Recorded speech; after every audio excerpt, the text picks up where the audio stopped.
The Auto 9 Modified Beretta 93R.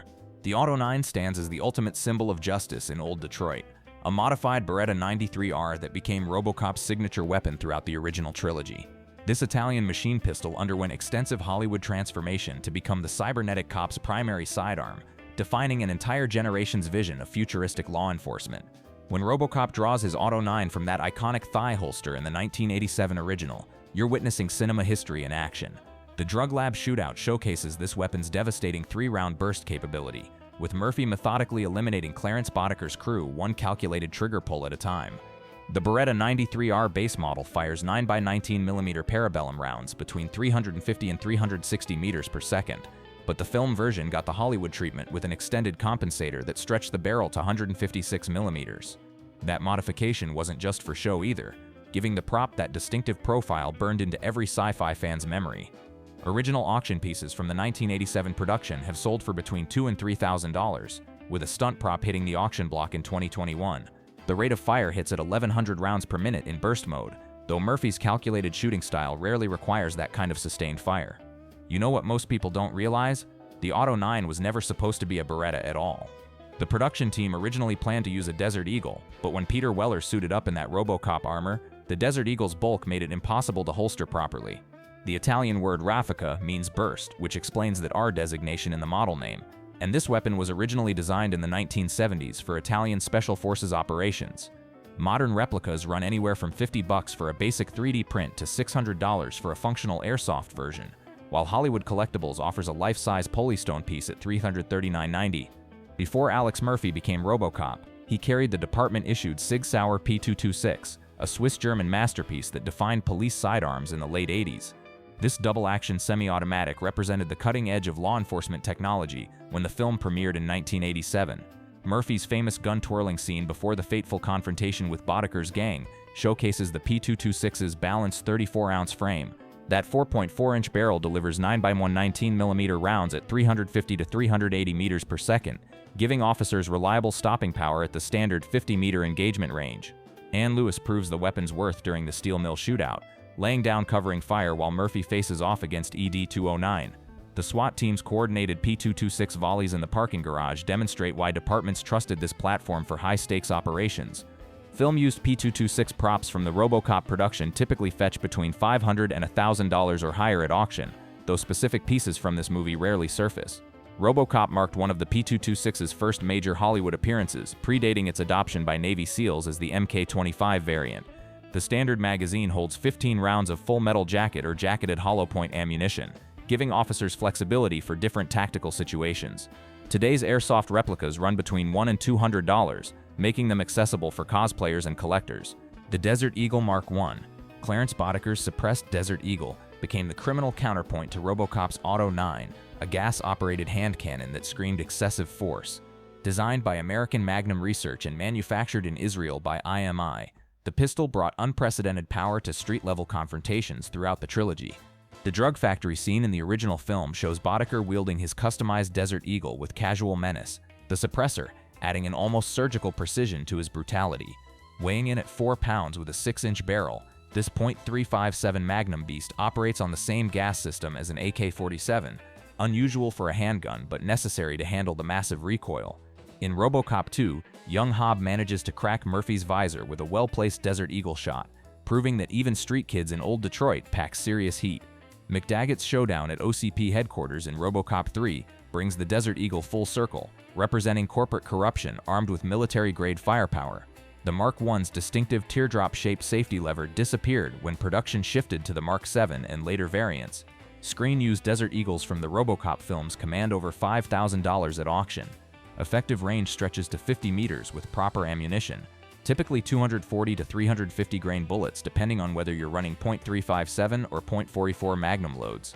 Denix produces non-firing replicas for around $120 to $150, perfect for display purposes. The Desert Eagle's raw power made it the perfect antagonist weapon. The Barrett M82A1 Cobra Assault Cannon. The Cobra Assault Cannon represents the absolute pinnacle of overkill in the RoboCop universe, a modified Barrett M82A1 that fires fictional explosive rounds capable of destroying entire vehicles. This 30-pound monster transforms anti-material warfare into street-level carnage. Bodicker's weapons demonstration obliterates a car with explosive .5 DMG rounds, each one traveling downrange at supersonic speeds from that 29-inch barrel. The real Beretta M82A1 reaches out to 2,000 meters effectively, though the film version seems optimized for urban demolition rather than long-range precision. When Lewis and Murphy turn this weapon against ED-209 in the climactic OCP tower sequence, those explosive rounds prove even advanced military robotics can't withstand concentrated anti-tank firepower. The scope modification and fictional ammunition elevate this from military sniper rifle to something approaching crew-served weapon territory. Semi-automatic operation means sustained fire capability, with 10-round magazines feeding the massive action. Original film props rarely surface, but when they do, auction estimates exceed $10,000. The civilian market for transferable full-auto Berettas pushes a little above $20,000, though the film version's explosive rounds remain firmly in Hollywood fantasy territory. Non-firing replicas run between $1,000 and $2,000 for serious collectors. The Sterling Mark VI carbine. The convenience store robbery scene features a Sterling Mark VI, a semi-automatic carbine that RoboCop bends like a pretzel with his enhanced strength. This British design bridges World War II submachine gun heritage with 1980s civilian market demands. The robber's Sterling fires 9x19mm rounds from a 34-round magazine, with that 16.5-inch barrel providing an effective range between 150 and 200 meters for a weapon weighing just 6 pounds. RoboCop's casual destruction of the firearm demonstrates his superhuman capabilities, while the Sterling's bent barrel becomes instant comedy gold. The civilian Mark VI variant emerged from the military Sterling submachine gun, modified for semi-auto-only operation to comply with American import laws before the 1989 ban eliminated these weapons from the civilian market entirely. Replica Sterlings fetch between $150 depending on condition and manufacturer. It's usually higher when the gun's condition is better. The film's use of this particular weapon reflects the production's attention to detail, choosing firearms that would have realistically appeared in Detroit's criminal underground during the late 1980s. The Sterling scene established RoboCop's physical dominance while maintaining the film's dark humor edge. The Calico M950. Bodicker's gang brings serious magazine capacity to the steel mill shootout with the Calico M950, a space-age pistol featuring a helical magazine that holds up to 100 rounds.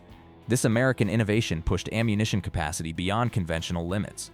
The helical magazine sits on top of the receiver, feeding 9mm rounds through a unique spiral system that maintains the weapon's compact profile despite its massive capacity. With a 6-inch barrel limiting effective range to about 100 meters, the Calico excels in sustained suppressive fire situations exactly like the factory confrontation. Gang members spray rounds at Murphy while he methodically picks them off, the Calico's distinctive profile making it instantly recognizable even in chaotic action sequences. That futuristic aesthetic perfectly matched RoboCop's near-future setting. Market prices for Calico replicas range from $150 to $300. The unusual magazine system represented cutting-edge firearms technology when the movie was released, though reliability issues prevented widespread adoption. The film's prop department loved the visual impact of that top-mounted cylinder. The Calico's inclusion demonstrated the filmmaker's commitment to showcasing innovative firearms technology alongside traditional weapons. The Beretta 92F. Joe Cox brings Italian reliability to the drug lab Mexican standoff with his Beretta 92F, the predecessor to the military's M9 service pistol. This double-action semi-automatic became a Hollywood staple after RoboCop showcased its versatility. Cox's steady grip on that 4.9-inch barrel during the standoff shows a professional who knows his hardware. The Beretta's 34-ounce weight providing stability for accurate shot placement, firing standard 9x19mm and 3081 meters per second. The 92F delivers consistent performance across its 50-meter effective range. The 15-round magazine capacity gave criminals serious firepower advantage over police revolvers of the era. RoboCop marked one of the Beretta 92F's early major film appearances, preceding its military adoption and subsequent Hollywood ubiquity. Today's replica market offers Beretta 92F reproductions between $80 and $150. The smooth double-action trigger and external safeties/deco combination made this weapon particularly suitable for film work, where actor safety remains paramount. The Spas 12. Gang members wielding the franchise Spas 12 during drug lab raids brought Italian combat shotgun innovation to old Detroit's mean streets. This dual-mode shotgun could switch between pump and semi-automatic operation, adapting to different ammunition types. The Spas 12's 19.75 to 24-inch barrel launches 12-gauge devastation out to 40 meters, with an 8-shell capacity providing sustained firepower. Semi-auto mode handles standard loads while pump action ensures reliability with specialty rounds. That distinctive folding stock and heat shield created an intimidating profile perfect for cinema villains. Gang members use these shotguns to devastating effect during warehouse confrontations, forcing RoboCop to use cover and tactics rather than simply walking through gunfire. Italian import restrictions in 1994 made these shotguns particularly desirable among collectors. Replica SPAS-12 shotguns command $200 to $400 on the collector market. The dual-mode operation required extensive training to master, making it more complex than typical police shotguns. The SPAS-12 represented international arms dealing flooding American streets with military-grade weapons. The Mossberg 500 Detroit PD's Mossberg 500 shotguns appear throughout RoboCop as the department's close-quarters problem solver. This pump-action American classic delivers reliable firepower when pistols won't cut it. Police qualification scenes show officers training with 18 to 20-inch barreled Mossbergs, practicing rapid pump manipulation for follow-up shots.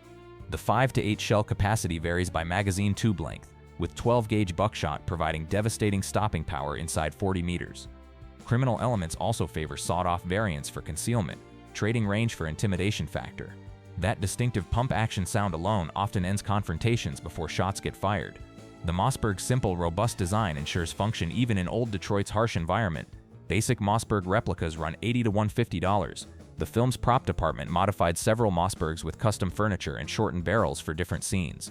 The Mossberg 500 grounded the film's arsenal in practical law enforcement reality. The Remington 8.7. Villains wielding sawed-off Remington 870s in the factory brought another American shotgun classic into RoboCop's arsenal. This pump-action platform's versatility made it equally popular with cops and criminals. The sawed-off variants in the steel mill scene sacrificed the standard 18-inch barrel for maximum concealment, reducing effective range but increasing spread pattern. Standard capacity runs 4 to 7 shells depending on configuration, with 12-gauge rounds delivering fight-stopping power. The shortened barrel creates a wider pellet spread, turning the weapon into a room clearer rather than precision instrument. Criminal preference for the 870 reflects its widespread availability and simple operation. That pump-action cycling becomes almost rhythmic during extended firefights. Remington 870 replicas fetch $100 depending on configuration. The film showcases both legal and illegal modifications, demonstrating how easily civilian shotguns transform into criminal weapons. The Remington 870's dual nature perfectly captured old Detroit's blurred lines between order and chaos. The MAC-10, a Mills-modified MAC-10 with custom flash hider, threatens a gas station clerk in one of RoboCop's most tense civilian encounters. This compact machine pistol epitomized 1980s street crime weaponry. The MAC-10's open bolt design fires at 1,000 to 1,200 rounds per minute, emptying a 30-round magazine in under 2 seconds on full auto. A Mills version sports a folding stock and that distinctive flash hider, modifications that improve controllability during sustained fire. The 5.75-inch barrel limits accuracy beyond 50 meters, but inside that range, the MAC-10 delivers overwhelming firepower. Available in both .45 ACP and 9mm, criminals favored whichever ammunition they could source. The weapon's compact size made it perfect for drive-by shootings and ambushes. MAC-10 replicas range from $100 to $250. The film's portrayal accurately reflected the MAC-10's reputation as a spray-and-pray weapon favored by criminals over trained shooters. The MAC-10 represented the democratization of automatic weapons in American crime. The IMI Uzi. City Hall's hostage crisis features a full-size Uzi that RoboCop casually tosses aside after disarming the perpetrator. This Israeli submachine gun defined compact firepower for decades. The Uzi's 10.2-inch barrel provides 200-meter effective range, significantly better than most submachine guns of its size. Open bolt operation at 600 rounds per minute offers controllable automatic fire from the 32-round magazine. Israeli military heritage meant proven reliability in harsh conditions, perfect for old Detroit's urban warfare. The hostage-taker's poor weapon handling contrasts sharply with RoboCop's methodical precision, highlighting the difference between criminal desperation and professional competence. That distinctive Uzi profile became visual shorthand for serious firepower throughout the 1980s. Uzi replicas typically cost $120 to $220. The full-size variant used in the film predated the more common mini and micro Uzi variants seen in later action movies. The Uzi's appearance reinforced RoboCop's international scope, with weapons flowing from global sources. The Heckler Koch P9S. Detroit PD's standard-issue Heckler Koch P9S appears throughout RoboCop as the department's official sidearm before Murphy's transformation. This roller-delayed German pistol represented European engineering excellence. Murphy himself carries the P9S during the fateful chase scene, its 4-inch barrel and 30-ounce weight providing good balance for mobile shooting. The unique roller-delayed blowback system reduces felt recoil compared to traditional locked breech designs. SWAT teams coordinate P9S fire against RoboCop in the parking garage, demonstrating departmental standardization. The 9-round magazine capacity seems limited by modern standards but matched contemporary police requirements. That distinctive P9S profile with its angled trigger guard marked it as decidedly European in American police hands. P9S replicas run $90 to $180. The 1960s design philosophy emphasized mechanical precision over simplicity, requiring more training than typical service pistols. The P9S established Detroit PD's attempt at modernization before RoboCop redefined law enforcement technology. The Detonics Scoremaster. Leon Nash's Detonics Scoremaster in the nightclub scene brings custom 1911 craftsmanship to old Detroit's criminal elite. This compact powerhouse balanced concealability with .45 ACP authority. The Scoremaster's 5-inch barrel maintains accuracy while reducing overall length for easier concealment under suit jackets. Weighing 38 ounces, this single-action pistol delivers proven 1911 reliability in a smaller package. Nash's choice reflects professional criminal preference for quality over quantity. 7 rounds of .45 ACP providing decisive stopping power. Sal's bodyguard also packs a Scoremaster in the drug lab, suggesting organized crime standardization on this platform. The 45-meter effective range suits urban engagement distances perfectly. Scoremaster replicas fetch $100 to $200. This relatively rare 1911 variant added variety to the film's criminal arsenal while maintaining period authenticity. The Detonics Scoremaster demonstrated that even street criminals appreciated quality firearms. The Sig Sauer P228. RoboCop 2 introduces the Sig Sauer P228 as Ann Lewis's updated sidearm, a compact version of the P226 optimized for concealed carry. This Swiss-German design balanced firepower with concealability. Lewis's P228 during drug lab raids shows the 3.9-inch barrel doesn't compromise accuracy within the standard 50-meter police engagement range. The 13-round magazine provides decent capacity despite the compact frame. A coach robber's failed attempt to use a P228 against RoboCop demonstrates the futility of conventional weapons against cybernetic armor. This marked the P228's first major film appearance, establishing its credentials before widespread law enforcement adoption. The compact frame made it ideal for detectives and undercover work. P228 replicas cost $100 a lubber $180. The shortened grip required precise hand placement but rewarded shooters with excellent controllability. The P228's evolution from the P226 paralleled Lewis's character development through the sequel, the Walther PPK. Kane's nickel-plated Walther PPK in RoboCop 2 brings James Bond elegance to drug lord violence. This German pocket pistol proved equally suited for espionage and organized crime. The limousine execution scene shows Kane's PPK delivering .380 ACP rounds with cold precision, the 3.3-inch barrel limiting range to about 25 meters. 7 rounds in the magazine means careful shot placement matters more than volume of fire. Flex-holstered PPK in RoboCop 3 suggests this weapon's continued popularity among sophisticated criminals. The nickel plating adds flash to the typically understated design. That distinctive PPK profile carried instant recognition from decades of spy films. PPK replicas run $80 to $150. The blowback operation keeps the design simple and reliable, crucial for a backup weapon. The Walther PPK brought international sophistication to old Detroit's drug trade. The Smith & Wesson Model 10. A gun store robber's Smith & Wesson Model 10 in RoboCop 2 represents old-school revolver reliability in an increasingly semi-automatic world. This .38 special wheel gun served American law enforcement for generations. The robber's waistband carry of the 4-inch barreled Model 10 shows criminal preference for proven technology over cutting-edge firepower. 6 rounds of .8 special provide adequate stopping power within 50 meters. The revolver's simplicity ensures function even with minimal maintenance, crucial for street-level criminals. The double-action trigger allows quick first shots without manually cocking the hammer. Model 10 replicas cost $70 to $120. This revolver's continued appearance demonstrated that not everyone embraced semi-automatic technology. The Model 10 represented the old guard's resistance to technological change. The Glock 17, Ann Lewis's laser-sighted Glock 17 in RoboCop 3 showcases Austrian polymer innovation entering American law enforcement. This striker-fired pistol revolutionized handgun design philosophy. Lewis aiming her Glock at splatterpunks with an early laser module attached demonstrates tactical evolution from iron sights. The 4.49-inch barrel maintains accuracy while the 17-round magazine provides superior firepower. Striker-fired operation eliminates the traditional hammer, reducing snag points and improving draw speed. The polymer frame drops weight while maintaining durability. That distinctive Glock profile would become ubiquitous in action films following RoboCop 3. One film prop later appeared in other productions, demonstrating Hollywood's prop recycling economy. Glock 17 replicas run $100 to $100. The early laser module represented cutting-edge technology that would become standard tactical equipment. The Glock 17 pointed toward law enforcement's polymer future. The Jericho 941R in RoboCop 3 brings Israeli engineering to Detroit PD's arsenal after his shotgun runs dry. This steel frame pistol combined proven designs into something unique. Reed's smooth transition from empty shotgun to drawn Jericho demonstrates professional weapon handling under stress. The 4.4-inch barrel delivers 9mm rounds accurately to 50 meters. 16 rounds in the magazine provides extended firefight capability. The double-action, single-action trigger offers versatility for different shooting situations. Israeli military industries marketed this as the Baby Eagle in America. The steel frame adds weight but reduces felt recoil significantly. Jericho replicas cost $90 to $60. This early model predated the weapon's later popularity in video games and action films. The Jericho 941R demonstrated international small arms proliferation even among law enforcement. The Beretta PX4 Storm. The 2014 remake updates Alex Murphy's sidearm to the Beretta PX4 Storm, reflecting modern polymer frame pistol evolution. This rotating barrel design reduced felt recoil through innovative engineering. Murphy's pre-RoboCop shootouts showcase the PX4's 4-inch barrel delivering accurate fire under stress. Jack Lewis's laser-equipped variant demonstrates how standardized rails transformed pistols into weapon systems. Available in 9mm or .40 S&W with 17-round capacity, the PX4 offers caliber flexibility.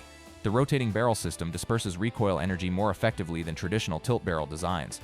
Threaded barrel variants allow suppressor attachment for specialized operations. The inox stainless steel finish option adds visual distinction to the typically black polymer frame. PX4 replicas range from $100 to $180. The 2014 remake's weapons choices reflected contemporary law enforcement trends rather than futuristic speculation. The PX4 Storm brought RoboCop's arsenal into the modern era while maintaining franchise traditions. RoboCop's firearm legacy extends far beyond individual weapons, establishing visual language for cyberpunk action that influences filmmakers today. If you enjoyed this video, click that subscribe button and I would see you in the next video.